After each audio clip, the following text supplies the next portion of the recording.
right across the top of the Sierra here. You can see over the next 24 hours in the future satellite and radar. Tonight, the rain comes over. Snow levels drop down probably by tomorrow morning or midday to about 5,000 or maybe 5,500 feet. Now, that's just up off the valley floor, so I don't expect accumulations down here, but the mountains should receive another hefty slug before it starts to clear up a little bit for the weekend. In the meantime, certainly travel, whether it's in the valleys or in the mountains, has been a real challenge. We sent Paul Nelson out to kind of talk to and check the situation out there. I know, Paul, you're out there on Interstate 80. I know they rolled one semi out there earlier today. It's been tough getting around, and I can see you're getting wet right now. Yeah, Mike, we're out here at Gold Ranch near the state line, and it's been raining out here pretty consistently all day long. It was actually raining quite a bit heavier earlier when we went up to Donner Summit.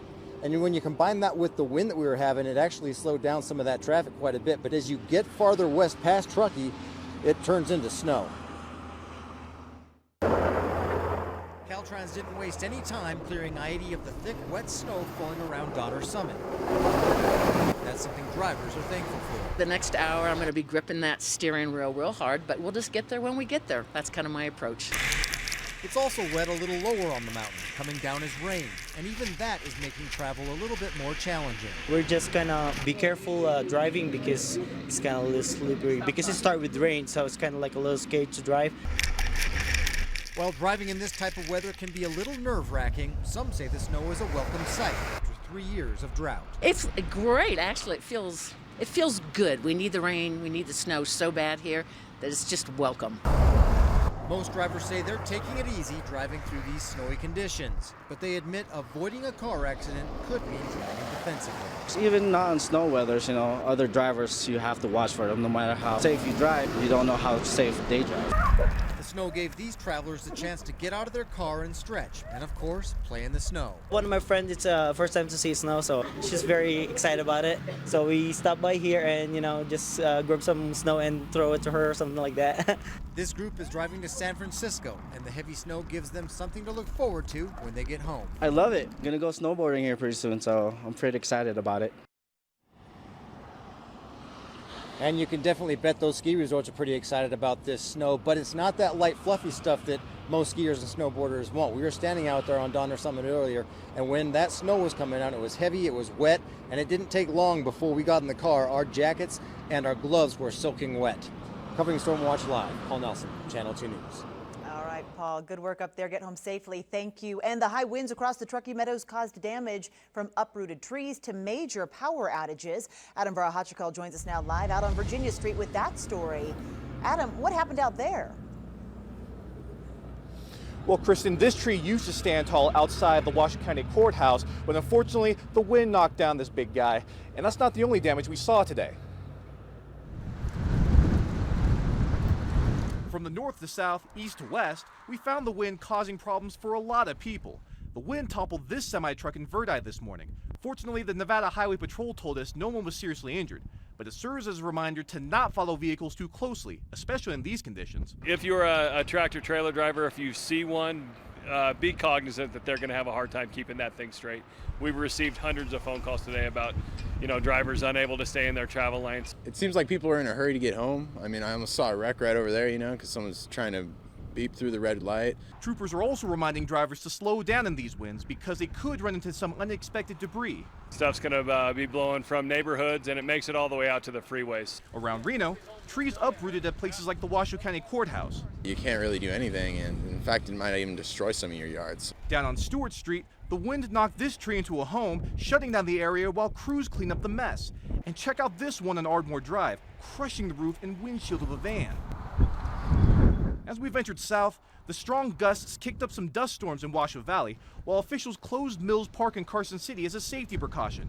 But some say with wind, it could be a lot worse. It's not really that bad, I don't think, I would say, because I've been in other winds stronger than this. I've been in tornadoes and things, so this is no comparison. and people say they're staying inside as much as possible to avoid getting hurt by the debris. Covering Stormwatch live in downtown Reno, Adam Varahachikol, Channel 2 News. Not a bad idea. Okay, Adam, thank you. And of course, all the wind has caused power outages for more than 11,000 customers across the area today. That included customers in Reno, Sparks, Carson City, and South Lake Tahoe. Aaron Breen joins us now from the newsroom with more on that part of our coverage tonight. Aaron? Well, Wendy, at this hour tonight at our last check, NV Energy reports about 8,500 customers are still in the dark tonight. And you know that number has varied all day. They say they're working nonstop on the repairs. In fact, they've had crews working since this morning to get customers back online. And they say that one of the most important things for them in this kind of a storm is just to be prepared for it. That we have the adequate resources, they're in the right locations, that we have the staffing available, and when it hits, we're ready to hit the ground.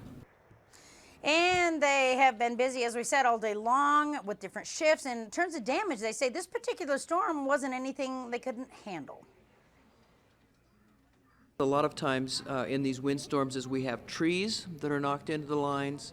Sometimes the wind will actually take a line down, but we have a lot of debris that comes up in these winds as well, and so we'll have everything from roof and roofing materials. I'll bet there's even some Christmas ornaments that are probably hanging up in some of those lines out there. Now, if you have an outage or you see a line arcing, they say do not try to take care of it yourself. Call the number there on your screen, 775-834-4100, and report it and let the experts come out. You can also report outages online. You can go for a link to that. Just head to KTVN.com and click on the blue News Links button. Covering Stormwatch, Aaron Breen, Channel 2 News. All right, Aaron, thanks so much. And people up in Lake Tahoe know a thing or two about these winter storms. Landon Miller shows us how this one is impacting the lake. Looking at this, and you might think we're somewhere along the Pacific Ocean. The waves, after all, are 5, 6, and some are even 7 feet tall. But this is not the ocean. This is Lake Tahoe, Incline Beach to be exact. How often do you see these types of conditions here on the lake? About once every 2 or 3 years. But this is pretty rare that you actually see it during the day. It's very frothy. There's a lot of waves. Waves brought by the wind.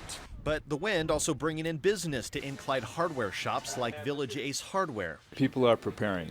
The general manager here tells us they have supply for whatever the storm may bring, but with gusty winds, they're ready for people who need supplies just in case the power goes out. We are prepared for power outages, both for the customers with the lanterns and flashlights and batteries and things like that. But within the store here, we prepare. We stay open when the power goes out. One of the customers we caught up with at Ace is Grant Robinson. I am buying equipment so my guys can work inside so we can work with the weather coming in. As a general contractor, Grant is always prepared for the changing weather. He gave us a tour of his construction site where you can see some of these storm preparations. We covered all the roofs with visqueen, boarded up windows, and just protect the outside so nothing gets on the inside. And as the wind begins to lighten up, residents we spoke to said their next focus is going to be shifting towards the snow the storm will soon bring. Covering Stormwatch, Landon Miller, Channel 2 News.